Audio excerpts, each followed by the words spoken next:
नमस्कार, मी विजय राऊत कोकण वैभवच्या आजच्या भागात आपलं स्वागत करतो।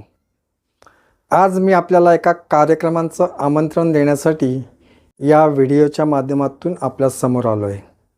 आपल्याला माहितीच असेल की कल्याण डोंबिवली महापालिकेच्या स्थापनेला जवळपास 42 वर्ष झालीत। महापालिका स्थापनेनंतर तब्बल 12 वर्ष महापालिकेत प्रशासकीय राजवट होती। 1995 मध्ये कल्याण डोंबिवली महापालिकेची पहिली निवडणूक झाली। 1995 ते 2000 पर्यंत 25 वर्ष महापालिकेत लोकप्रतिनिधी नगरसेवकांची राजवट होती आणि त्यानंतर गेली 5 वर्षे पुन्हा प्रशासकीय राजवट सुरू आहे। प्रश्न असा पडतो की गेल्या 25 वर्षात शहर किती बदलले आणि याचा आढावा घेतला तर काय समोर येतं।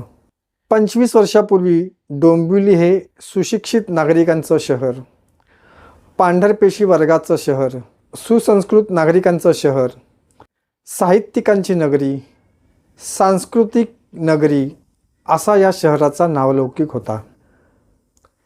आणि आज 25 वर्षानंतर डोंबिवली हे गर्दीचं शहर, अस्वच्छ शहर, घाणेरडं शहर, अनधिकृत बांधकामांचं शहर, बकाल शहर, खड्ड्यांचं शहर, वाहतूक कोंडीचं शहर, प्रदूषित शहर, अक्षरशः बजबज पुरी झाली या शहराची अशी ओळख झाली आहे।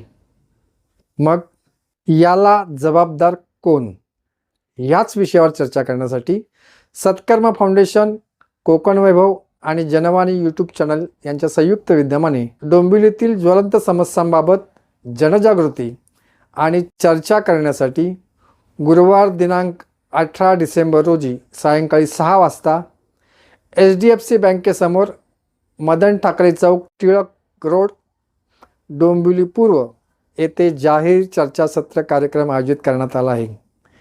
या कार्यक्रमास शहरातील प्रतिष्ठित नागरिक उपस्थित राहून शहरातील समस्यांवर प्रकाश टाकणार आहेत।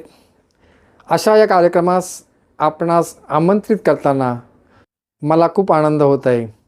आपण या कार्यक्रमास मोठ्या संख्येने उपस्थित राहून शहराचे सुशिक्षित आणि जागरूक नागरिक असल्याचं दाखवून द्यावं हीच विनंती।